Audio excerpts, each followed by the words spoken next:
네, 오늘 제가 아까 이제 앞에 서두에 잠깐 말씀을 드렸던 것처럼 오늘 말씀을 들으시면서 과연 선한 사마리아 사람 비유에서 예수님께서 말씀하신 이 선한 사마리아 사람이 누구인지를 여러분들이 발견하게 되는 그런 귀한 은혜로운 시간이 되시기를 원합니다.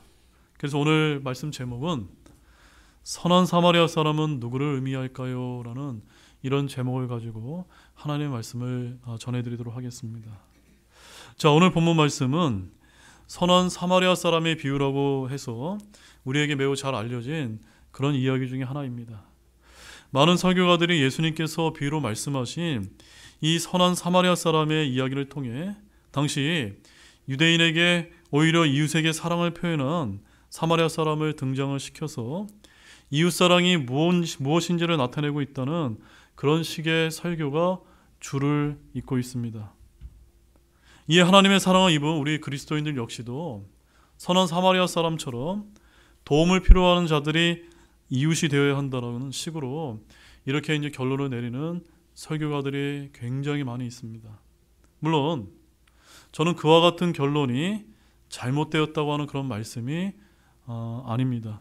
다만 이 선한 사마리아 사람의 비유에는 그보다 더 깊은 중요한 의미가 담겨 있기 때문에 우리가 선한 사마리아서처럼 선한 행위에 초점을 맞추기보다는 진짜로 그 선한 사마리아 사람이 누구인지를 의미하는지를 아는 것이 중요하다라는 점을 여러분에게 강조를 드립니다. 자, 그럼 본문을 본격적으로 살펴보기에 앞서서 본문의 내용을 간략하게 좀 보고 넘어가도록 하겠습니다. 자, 이제 오늘 본문 말씀을 보게 되면 한 율법사가 나와서 두 가지의 질문을 하고 있는 모습을 보게 되고 그에 대해서 예수님께서 답변하시는 내용으로 이제 구성되어 있음을 우리가 볼 수가 있습니다. 자, 율법사의 첫 번째 질문이 어땠습니까? 25절 말씀에 율법사가 이렇게 이제 질문을 합니다. 선생님이요, 내가 무엇을 해야 영원한 생명을 상속받으리까? 라고 이렇게 이제 질문을 하고 있습니다. 자, 이러한 질문에서는 이 율법사에게 어떤 사상이 있었음을 우리가 볼 수가 있습니까? 이 율법사는 내가 무언가를 해야, 뭔가 선한 행위를 해야 무엇을 얻을 수 있다는 겁니까? 영원한 생명인 구원을 받을 수 있는 것이 아닌가라고 이렇게 알고 있었다는 점입니다. 자, 그런데 주님은 이 질문에 대해서 역질문과 그에 대한 율법사의 답변을 통해서 구약 율법의 대강령인 하나님 사랑과 이웃 사랑 두 가지를 제시를 이제 하고 있다는 점입니다. 이는 원칙적으로 구약의 율법을 온전히 준수하게 되면 구원을 얻을 수 있다고 하는 그런 뜻으로 이제 답변을 하고 계신 것입니다. 자, 그러나 사실 우리 인간이 하나님께서 우리에게 주신 이 율법을 완전히 지킬 수 있습니까? 없습니까? 지킬 수 없기 때문에 그런 점을 우리가 감안한다면 주님의 이러한 답변은 스스로의 힘으로 구원을 얻을 수 있다고 생각한 이 율법서의 위선을 지적하신 것이다 라고 우리는 그렇게 볼 수 있는 것입니다. 자, 한편 율법사의 두 번째 질문은 무엇이었습니까? 29절 말씀에 보게 되면 율법사 이렇게 주님께 묻습니다. 그러면 내 이웃이 누구이니까? 라고 이렇게 이제 질문을 하고 있습니다. 자, 그의 이 질문은 영원한 생명을 얻으려면 하나님을 사랑하고 이웃을 사랑하라는 주님의 답변을 듣고 자신의 선행을 과시하기 위한 의도에서 행해졌다는 점입니다. 이에 대해서 주님은 직접적인 답변 대신에 어떤 답변을 하고 계신 것입니까? 오늘 우리가 이제 다루고자 하는 선한 사마리아 사람의 비유를 이제 말씀하심으로 인해서 질문에 대한 답변과 함께 너무도 중요한 진리를 그에게 알려주고자 하셨던 것입니다. 따라서 여러분들 이제 이런 이야기를 이제 들으시면서 과연 나도 내가 무언가 해야만 구원을 얻고 영원한 생명을 얻는 것이 아닌가라고 이렇게 생각하시는 그런 분이 있다면 오늘 예수님께서 하신 이 선한 사마리아 사람의 비유에서 그 해답을 발견하기를 원합니다. 자, 30절에서 35절 말씀에 나온 이 비유의 내용은 이제 간략하게 이렇게 이제 되어 있는 것입니다.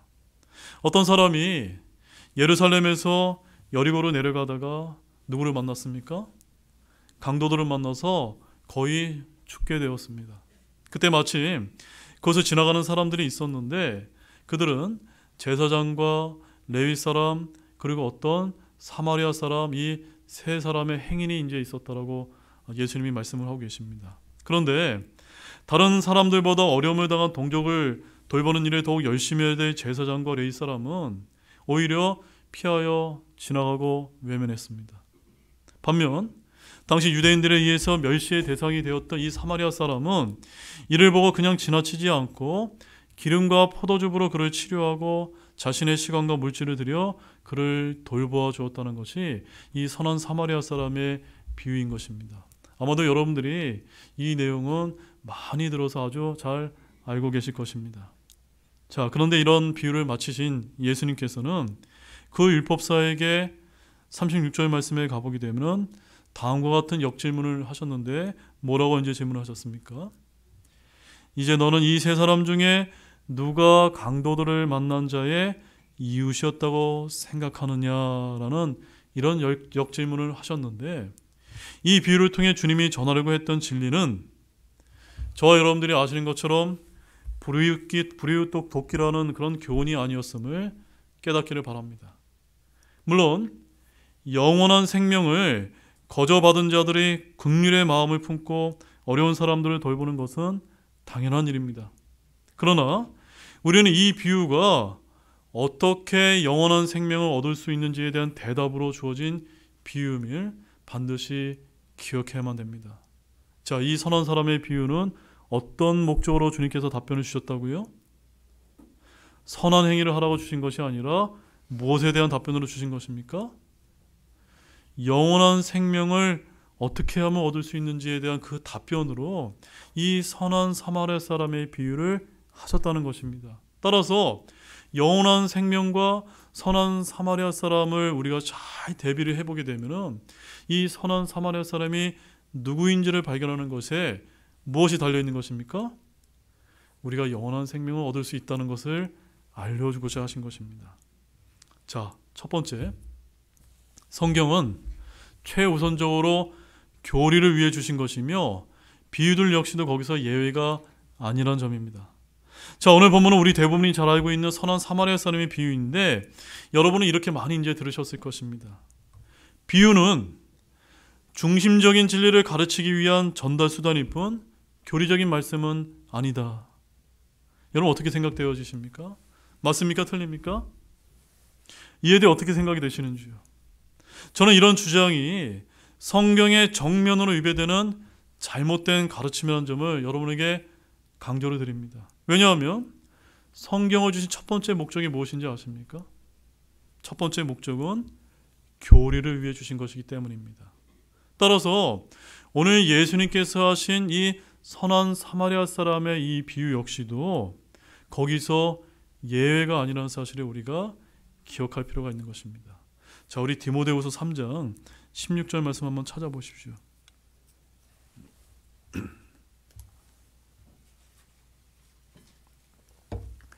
디모데후서 3장 16절 말씀은 우리가 이제 성경 신자라면 항상 늘 암기해 두면서 알아두셔야 될 아주 그런 귀한 말씀인 것입니다. 자, 디모데후서 3장 16절 말씀 우리 한 목소리로 읽어보겠습니다. 모든 성경 기록은 하나님의 영감에 의해 주어진 것으로 교리와 책망과 바로잡음과 의로 교육하기에 유익하니.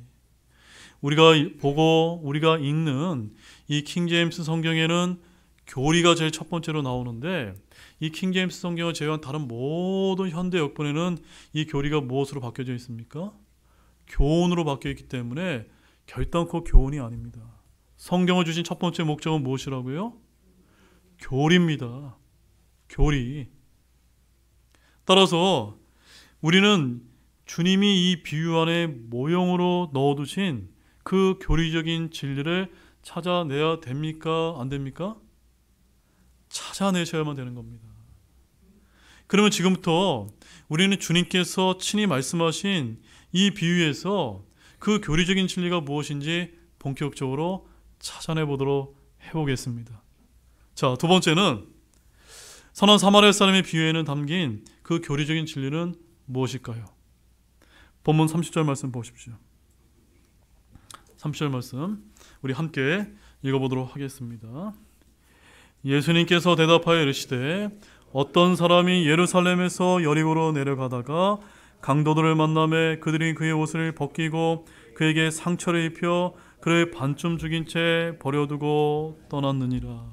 자, 30절 앞부분에 보게 되면은 어떤 사람이 예루살렘에서 여리고로 내려가다가 라고 하는 이런 말씀을 먼저 주목하시기를 바랍니다. 여러분, 예루살렘이 어떤 도시입니까? 예루살렘은 거룩한 하나님의 도시가 맞습니까? 그러면 여리고는 또 어떤 도시입니까? 여리고는 여호수아기 6장 26절 말씀에 가보게 되면 저주받은 멸망당한 이방인의 도시가 아닙니까? 따라서 우리가 이 예수님의 이 비유에서 모형적으로 보게 되면 어떤 한 사람이 하나님의 축복에서 떨어져 나와서 저주를 향해 가고 있는 상황이라는 사실을 우리가 먼저 발견하기를 원합니다. 그래서 예수님께서는 어떤 사람이 내려가다가 라고 표현하고 계신 것이며, 여기서 내려간다고 하는 의미는 단순히 산악지대인 예루살렘에서 평지인 여리고로 내려간다고 하는 그 이상의 의미를 담고 있다는 점을 발견할 필요가 있는 것입니다. 이는 교리적으로 적용해 볼 때 어떤 사람이 죄의 나락으로 떨어져 멸망의 길로 가고 있는 것의 예표라는 것을 아시기를 바랍니다. 여러분, 이해가 되셨습니까? 따라서 내려가는 여정에서 그 사람은 누구를 만났습니까? 여기 이제 30절 말씀을 보게 되면 강도들을 만나매 그들이 그의 옷을 벗기고 그에게 상처를 입혀 그를 반쯤 죽인 채 버려두고 떠났니라 라고 이렇게 되어 있는데, 자, 그러면 우리의 의미는 여기서 강도가 상징하는 존재는 또 누구를 의미하는 것일까요? 강도. 요한복음 10장 10절 말씀에 가보게 되면 거기에 이제 이런 말씀이 이제 기록되어 있습니다. 도둑이 오는 것은 다만 도둑질하고 죽이고 멸망시키려 함이지만. 도둑이 뭐 한다고요? 죽이고 멸망시키는 이런 역할을 한다고 이렇게 이제 기록이 되어 있습니다. 자, 그러면 이런 요한복음의 말씀에 비춰볼 때 강도, 즉 도둑은 누구를 의미하는 것일까요? 네, 그것은 바로 마귀가 어떤 사람을 지옥에 보내려고 그의 마음에서 하나님의 말씀을 훔쳐가는 것의 예표라는 사실입니다. 자, 우리 누가복음 8장 12절 말씀 한번 찾아보십시오. 과연 그런가? 우리 말씀을 통해서 한번 이 퍼즐을 한번 맞춰보도록 하겠습니다. 누가복음 8장 12절 말씀입니다. 함께 읽겠습니다. 길가에 있는 것들은 말씀을 듣지만 그때 마귀가 와서 그들의 마음에서 말씀을 빼앗아 가므로 믿지 못하고 구원받지 못하는 자들이니라. 아시겠습니까? 지금 이 자리에도 여러분 하나님 말씀을 듣고 있지만 누가 와서 빼앗아 갈 수 있습니까? 마귀가 와서 빼앗아 갈 수 있기 때문에 여러분 졸지 마시고 바짝 깨어서 이 하나님의 말씀을 들으실 필요가 있다는 점입니다. 이렇게 강도는 마귀라는 사실을 우리가 알았다면 거룩한 도시에서 저주받은 도시로 내려가다가 강도를 만나 옷이 벗겨져 수치를 드러낸 이 사람은 누구를 이제 가리키는 것일까요? 그것은 바로 구원받기 전에 저와 여러분을 예표적으로 보여주는 것입니다. 맞습니까, 여러분? 이 사람, 즉 죄인은 수치를 드러낸 채 벌거벗겨져 있고 자기 의로 이루어진 더러운 누더기를 거시고 있던 그런 자가 아니었습니까? 저와 여러분이 그런 자가 아니었습니까? 구원받기 전에? 여러분, 이사야서 64장 6절 말씀 한번 찾아보시죠. 이사야서 64장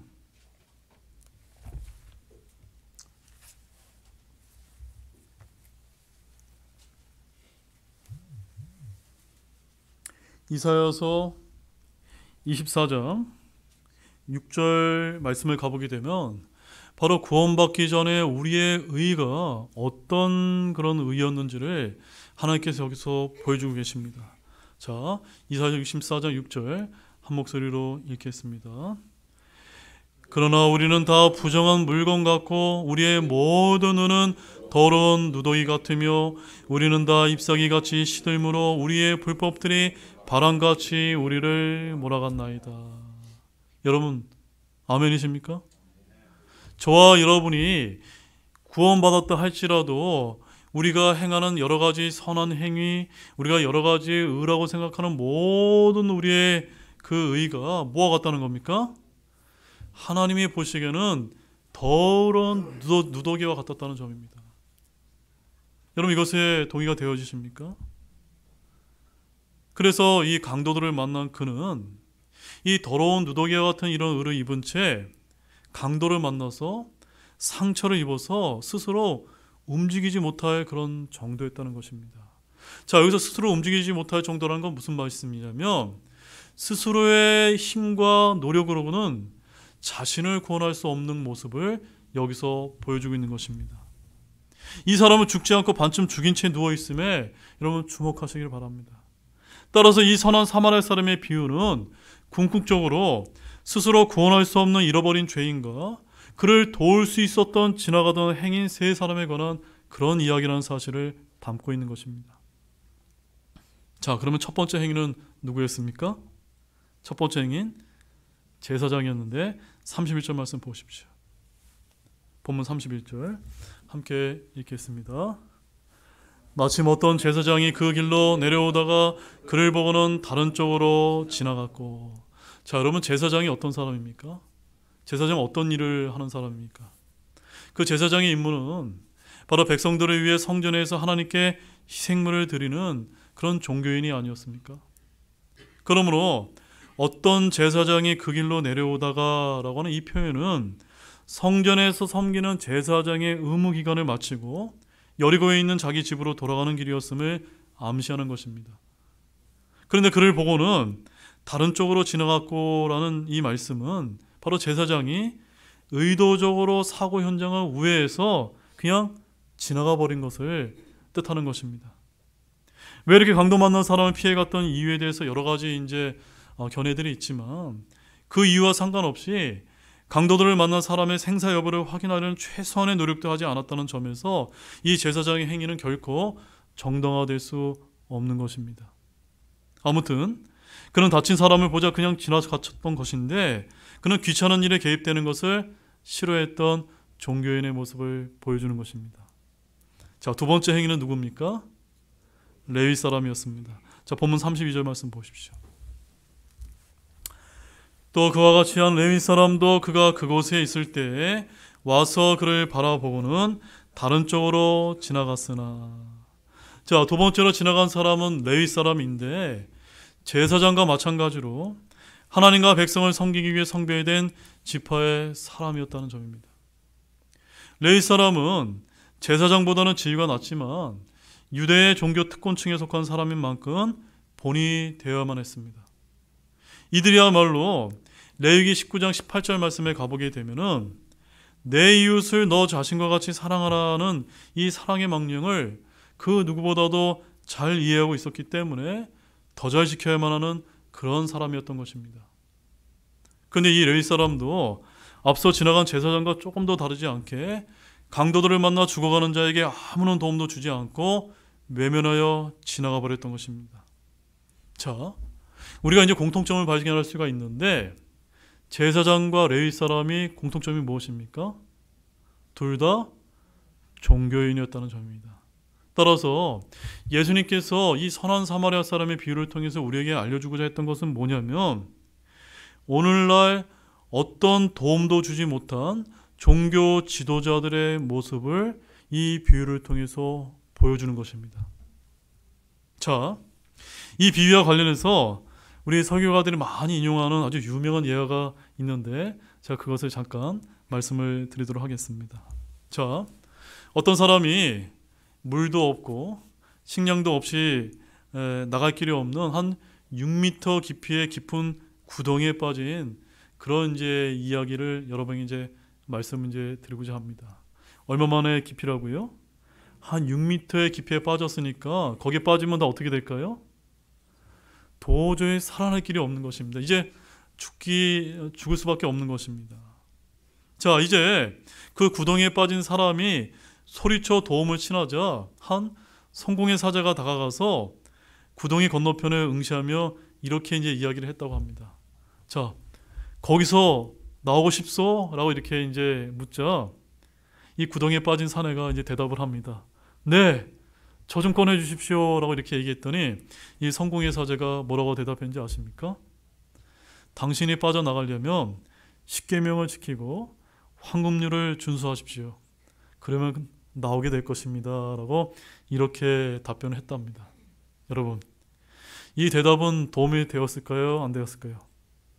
전혀 도움이 되지 못했습니다. 자, 이제 한참 지나서 다른 누군가가 이제 구덩이 근처로 오는데 이번에는 불교 승려가 이제 다가왔다고 합니다. 그래서 이제 이 사람이 저 좀 꺼내주세요라고 하면서 이 구덩이 속의 남자가 아주 간절하게 이제 소리를 외쳤다고 합니다. 그러자 이 승려가 이렇게 대답을 했습니다. 저는 당신을 도울 수가 없습니다. 당신 스스로 도우셔야만 합니다. 가부좌를 틀고 앉아 당신과 구덩이가 물화일체가 될 때까지 명상하시면 살아날 수가 있습니다. 라고 이렇게 이제 답변을 했다고 합니다. 그래서 그 남자는 열심히 시도를 해봤지만 여전히 구덩이를 벗어날 수가 없었다고 합니다. 자, 이번에 이제 누가 나타난 줄 아십니까? 카톨릭 신부가 지나가다가 그를 발견하고 이렇게 이제 이야기를 했다고 합니다. 그리스도께서 세우신 교회를 찾아서 먼저 교인 등록을 하시고 성사들을 행하십시오. 그리고 은혜 가운데 죽으면 구덩이에서 나올 수 있을 것입니다. 하지만 저는 지금 나가고 싶습니다. 라고 이렇게 외치자 저는 할 말을 다 했으니까 그냥 이제 바빠서 가볼게요. 라고 이렇게 하고 신부는 가버렸다고 합니다. 이제 그 남자가 구덩이 안에서 체온을 유지하려고 계속 뛰는 중에 마지막 행인이 이제 다가왔는데 이제 구덩이 속 남자가 간절히 외칩니다. 저 좀 꺼내주세요. 저 좀 꺼내주세요. 라고 이렇게 외쳤습니다. 그러자 이제 마지막 행인이 당신 정말로 거기서 나오고 싶습니까? 라고 이렇게 이제 이야기했다고 합니다. 그러자 이 구덩이 속의 남자가 예, 물론 저는 나가고 싶습니다. 라고 이렇게 답변했다고 합니다. 저는 여기서 지금 나가지 못하면 죽습니다. 라고 대답했다고 합니다. 그러자 이제 마지막 행위는 어떻게 했는지 아십니까? 구덩이로 손을 뻗어서 그 친구에게 말했습니다. 제 손을 잡으세요. 그러면 제가 당신을 꺼내주겠습니다. 라고 해서 그 남자는 이 구조자의 손을 잡고 구덩이에서 마침내 탈출하게 되었다라고 이런 아주 유명한 예화가 있습니다. 자, 사랑하는 여러분, 우리 모두가 이 구덩이 속의 그 남자와 같은 처지가 아니었습니까? 맞습니까, 여러분? 우리가 구원받기 전에 그와 같았다는 점입니다. 여러분은 누가 우리를 그 깊은 구덩이에서 건져줬는지 여러분 분명 짐작하실 것입니다. 누굴까요, 여러분? 예수님이 아니십니까? 자, 우리 시편 말씀 한번 찾아보십시오. 시편 40편 1절과 2절 말씀에서 여러분이 이제 주님께 영광과 감사를 돌리시는 모두가 되기를 원합니다. 시편 40편 1절과 2절 말씀입니다. 자, 함께 읽어보겠습니다. 내가 끈기 있게 주를 기다렸더니 그분께서 내게 귀를 기울이사 내 부르짖음을 들으셨도다. 그분께서 또 무서운 구덩이와 진흙수렁에서 나를 끌어올리시고 내 발을 반석에 두사 나의 걸어다닌 것을 굳게 세우셨도다. 여러분 아멘이십니까? 저와 여러분이 사실은 죄와 불법 가운데 이 세상의 구덩이 가운데서 어떻게 하면 내가 영원한 생명을 얻을 수 있는지 몰라서 헤매고 있을 때 꺼내준 것이 누군지 아십니까? 바로 우리 예수님께서, 우리 주님께서 저와 여러분을 그 구덩이와 수렁에서 끌어올려 주신 것입니다. 아멘이십니까? 예수님께서는 우리에게 구덩이에서 나오는 방법을 알려주신 정도가 아니라 친히 내려오셔서 우리를 데리고 올라가셨던 것입니다. 이것이 바로 저 이슬람의 마호메트와 기독교의 예수 그리스도의 결정적인 차이점이 아닙니까? 우리의 주님께서는 우리를 위해 직접 뭔가를 하셨는데 그것은 너는 이것저것을 행해라 그러면 이루리라고 말씀만 하시지 않으셨다는 점입니다. 자, 그러면 이제 마지막 세 번째 행위는 누굽니까? 선한 사마리아 사람이 아닙니까? 자, 우리 본문 33절과 35절 말씀을 정말 주목해서 이 말씀을 보시기를 바랍니다. 함께 읽겠습니다. 어떤 사마리아 사람은 여행을 하다가 그가 있는 곳으로 와서 그를 보고 불쌍히 여겨 그곳에 가서 기름과 포도즙을 붓고 그의 상처를 싸매매 그를 자기 짐승에 태워 여관으로 데려가 돌보아주고 이튿날 떠날 때 이 데나리온을 꺼내 주인에게 주며 그에게 이르되 그를 돌보아주라 당신이 얼마를 더 쓰든지 내가 다시 올 때 갚으리라 하였느니라. 자, 우리 많은 설교가들, 많은 목사님들이 이 선한 사마리아 사람의 비유를 하면서 성도 여러분들이 이 선한 사마리아 사람처럼 다른 사람에게 선한 이웃이 되어야 됩니다라는 이러한 설교를 여러분 많이 들어보셨죠? 네, 거기를 많이 이제 끄떡이시는데 이 말씀은 거기에 초점이 맞춰 있는 것이 아니라는 점입니다. 이제 비유 속의 선한 사람이 누구인지 의심의 여지가 없는 것입니다. 한 번은 예수님을 거부하는 유대인들이 예수님께 뭐라고 말했는지 아십니까? 여러분 요한복음 8장 48절 말씀을 찾아보십시오. 요한복음 8장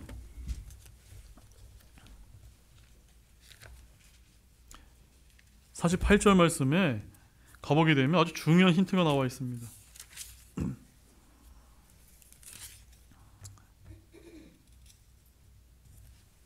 자, 요한복음 8장 48절 함께 읽겠습니다. 그때 유대인들이 응답하며 그분께 이르되 내가 사마리아 사람이요 마귀 들린 자라고 우리가 옳게 말하지 아니하였느냐. 지금 유대인들이 예수님을 향해서 뭐라고 지금 어떤 사람이라고 부르고 있습니까? 사마리아 사람이다. 사마리아 사람이다.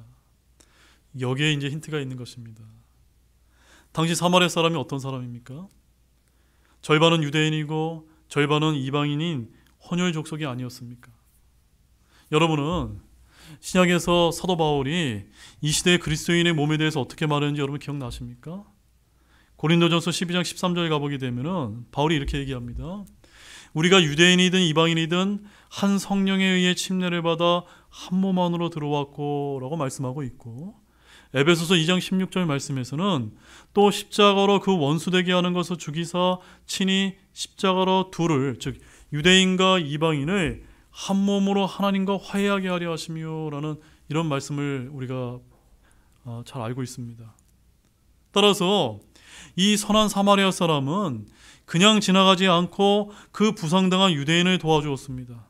그래서 그를 보고 불쌍히 여겨라고 하는 이 말씀은 바로 마태복음 9장 36절 말씀에 가보게 되면은 예수님께서 군중들을 불쌍히 여기신 것과 똑같은 말씀이라는 점입니다. 한번 찾아보시겠습니까? 마태복음 9장 36절 말씀입니다. 자, 군중들을 향해서 예수님이 어떤 마음을 가지셨는지 한번 보시기 바랍니다. 마태복음 9장 36절입니다. 함께 읽겠습니다. 그러나 그분께서 무리들을 보시고 그들을 불쌍히 여기는 마음을 가지셨으니 이는 그들이 목자 없는 양들같이 지치고 널리 흩어졌기 때문이라. 바로 선한 사마리아 사람에서 강도들을 만나 반쯤 죽어있는 이 사람을 불쌍히 여겨야 했던 이 선한 사마리아 사람이 바로 누구를 이제 가리키는 것입니까? 예수님을 가리키는 말씀이었다는 점입니다. 또한 34절 말씀에 가보게 되면은 그에게 가서라는 이 말씀은 바로 주 예수 그리스도께서 저와 여러분에게 오신 것과 같은 그런 말씀이라는 점입니다. 그리고 또한 그 뒷부분에 가면 어떤 말씀이 기록되어 있습니까? 이 선한 사마리 사람이 기름과 포도즙을 붓고 그의 상처를 싸매며라는 이 말씀은 누구로 이제 예표하는지 아십니까? 바로 성령님의 사역을 보여주는 것입니다. 자, 누가복음 4장 18절 말씀 가보십시오. 누가복음 4장 18절 말씀을 가보게 되면 우리가 그 말씀을 정확하게 이제 이해하실 수가 있습니다. 누가복음 4장 18절 말씀 함께 읽겠습니다. 주의 영께서 내게 임하셨으니 이는 그분께서 내게 기름을 부으사 가난한 자들에게 복음을 선포하게 하셨기 때문이라. 그분께서 나를 보내신 것은 마음이 상한 자들을 고치며 포로된 자들에게 구출을, 눈먼된 자들에게 다시 보게 함을 선포하고 상처 입은 자들을 자유롭게 하며. 여러분 이해가 되셨습니까? 그러므로 여기서 또한 여관으로 데려가라고 하는 이 말씀은 이 환자가 휴식하고 돌봄을 받아 회복할 수 있는 그런 공간을 뜻하는 것입니다. 즉 저주받은 도시에서 주 예수님을 만나 거듭난 이 새로운 회심자는 이제 좋은 지역교회를 찾아서 하나님의 말씀을 잘 가르치는 건전한 설교를 듣고 옛생활을 청산하는 것을 도와줄 그리스도인의 교제권 안에 들어와야 함을 이 말씀이 보여주고 있는 것입니다. 자, 본문 35절 말씀 보십시오. 35절 함께 읽어보겠습니다. 이튿날 떠날 때 이 데나리온을 꺼내 주인에게 주며 그에게 이르되 그를 돌봐주라. 당신이 얼마를 더 쓰든지 내가 다시 올 때 갚으리라 하였느니라. 자, 이 얘기는 누가 한 겁니까? 지금 이 선한 사마리아 사람이 이야기한 건데 이 선한 사마리아 사람이 누구를 예표합니까? 예수님을 예표하는데 이 예수님이 선한 사마리아 사람이 이 반쯤 죽어있는 죄인을 여관에 맡겨두고 다시 돌아갔다는 점입니다. 돌아갔다 다시 오겠다고 얘기합니다. 그러므로 이것은 교리적으로 뭘 뜻할까요? 바로 이 말씀은 하나님께서 여러분을 불러서 어떤 일을 시키신다면 주께서 필요한 모든 것을 공급하시라고 하는 그런 약속을 이제 해 주시면서 예수님께서는 여러분을 휴거시키기 위해서 공중에 다시 오시게 되면 그분을 위해 헌신했던 일들에 대해서 모든 보상을 그때 받게 될 것임을 여기서 모형적으로 보여주신 것입니다. 이해가 되셨습니까? 바로 이 선한 사마리아 사람의 비유에는 이러한 교리적인 진리가 담겨 있는 것입니다. 자, 이제 세 번째로 오늘의 결론의 말씀. 이제 이 선한 사마리아 사람은 누구를 이제 의미하는 것입니까? 네, 이제 우리는 이 선한 사마리아 사람이 예수님이라는 사실을 우리가 이제 발견할 수가 있었습니다. 우리는 다시 이 비유의 중심적인 진리로 이제 돌아옵니다. 한 유대인이 죽어가고 있는데 동족은 그를 모른 채 하고 지나갔습니다. 그를 도와준 사람은 유대인과 교류가 없는 멸시받는 사마리아 사람이었습니다. 주님께서 선한 사마리아 사람의 비유를 통해 말씀하시고 하신 것은 과연 무엇이었던 것입니까? 그것은 바로 복음이었던 것입니다. 여기 나오는 선한 사마리아 사람이 바로 주 예수 그리스도이심을 저와 여러분에게 알려주고자 했던 것입니다. 주님은 비유 끝에 율법사에게 다음과 같이 이제 물으십니다. 36절 말씀 보십시오. 주님이 이렇게 물으십니다. 이제 너는 이 세 사람 중에 누가 강도들을 만난 자의 이웃이었다고 생각하느냐? 누굽니까? 선한 사마리아 사람인 예수님이 너의 진짜 이웃이 되어야만 된다라고, 그래야만 무엇을 얻을 수 있는 것입니까? 영원한 생명을 얻을 수 있다라는 사실을 이 비유를 통해서 말씀해 주시는 것입니다. 즉, 이 말씀은 다음과 같은 의미로 이제 다가오는 것입니다. 너는 누군가를 사랑할 만한 존재가 아님을 잘 알아야만 된다. 사람들에게 칭찬을 받을 만한 섬김 몇 번 해놓고 나는 이웃을 사랑한 자라고 하나님 앞에 나아갈 생각을 하지 말아야 된다. 내가 죄로 죽은 너의 이웃이 되어 주려 십자가에 매달렸고 이제 이렇게 내 안에 찾아왔다. 너는 내가 내 생명을 버려 사랑한 나의 이웃이다. 이제 주님은 율법사에게 마지막 당부를 하고 계신 것입니다. 37절 말씀 보십시오. 뭐라고 말씀하십니까? 율법사가 이르되 그에게 긍휼을 베푼 자니이다 하매 그때 예수님께서 그에게 이르시되 가서 너도 그와 같이 하라 하시니라. 여러분, 이 말씀이 여러분 어떻게 와닿으십니까? 우리는 이 말씀을 주님을 본받아 희생과 헌신의 삶을 살아라라는 의미로 읽어서는 안 될 것입니다. 죄로 죽어있는 자들, 복음을 모르는 혼들에게 그들을 목숨 버려 사랑하신 참 이웃이요 선한 사마리아 사람이신 예수 그리스도를 전하라고 하는 그 말씀으로 이해하시기를 진실로 소망합니다. 이제 결론의 말씀을 드리겠습니다. 여러분, 저는 오늘 이 본문의 말씀을 좀 새로운 관점에서 여러분에게 말씀을 좀 전해드렸습니다. 이 선한 사마리아 사람의 비유를 살펴보았는데 이 비유에 담겨있는 그 교리적인 진리를 잘 이해하셨습니까? 이 비유에서 언급하신 선한 사마리아 사람은 누구였습니까? 네, 바로 저와 여러분, 범법과 죄들 가운데 거의 죽어있던 저와 여러분을 구원하신 그 예수 그리스도 자신을 가리키는 것이 아니었습니까? 우리 요한복음 5장 39절 말씀을 마지막으로 한번 보겠습니다. 요한복음 5장 39절 말씀입니다.